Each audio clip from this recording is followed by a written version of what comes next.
J'ai un background de génie mécanique et puis au travers de mes études, j'avais monté avec des collègues étudiants là, un projet entrepreneurial au baccalauréat. Puis c'est là que j'ai eu un peu la piqûre de l'entrepreneuriat parce que je sentais que ça permettait vraiment d'avoir un impact sur la société, sur le monde.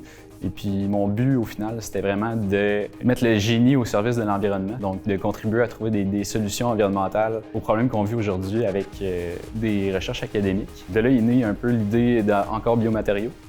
Nous avons développé un procédé flexible permettant de surcycler différents rebuts agroalimentaires en des pièces d'emballage légères, peu coûteuses et compostables à la maison. Encore Biomatériaux, c'est une entreprise qui prend des rebuts agroalimentaires puis qui les surcycle pour en faire des produits qui sont 100% compostables et biosourcés. On travaille entre autres avec des résidus urbains, donc la drèche de bière, du marc de café. Donc on prend tous ces rebuts-là puis on en fait des pièces utilitaires là, pour l'industrie. Moi, j'ai découvert le potentiel entrepreneurial d'Alexandre quand il était à tout début de sa start-up. Il était venu me voir comme un potentiel partenaire de recherche.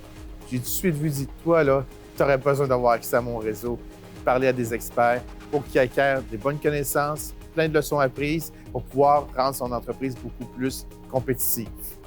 Les qualités que j'ai vues chez Alexandre, c'est surtout son humilité, sa modestie, sa capacité à vouloir évoluer et à vouloir vraiment rendre le meilleur possible son entreprise avec des connaissances autour de lui en parlant des experts.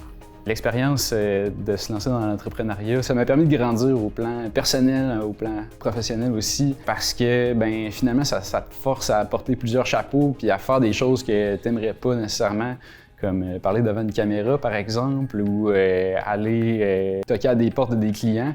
En fait, il n'y a personne qui te demande de le faire, mais tu n'as pas le choix de le faire si tu veux mener ton projet à bien. Et ça te force à te mettre en dehors de ta zone de confort puis à vraiment développer des skills que tu n'aurais pas développés autrement.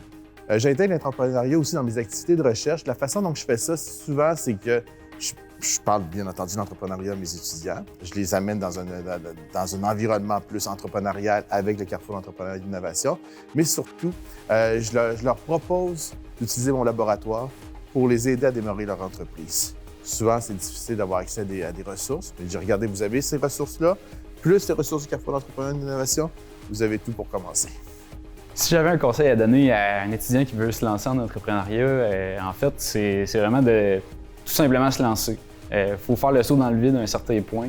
Puis il n'y a aucune école qui va t'enseigner à comment planifier, comment coordonner des projets. J'ai un deuxième conseil aussi, c'est de ne pas rester seul dans l'aventure. L'université, ça regorge de personnes qui ont des backgrounds complètement différents, qui ont des expertises qui sont complémentaires. Si vous avez une expertise plus technique, allez chercher du monde qui sont bons en développement des affaires, en marketing.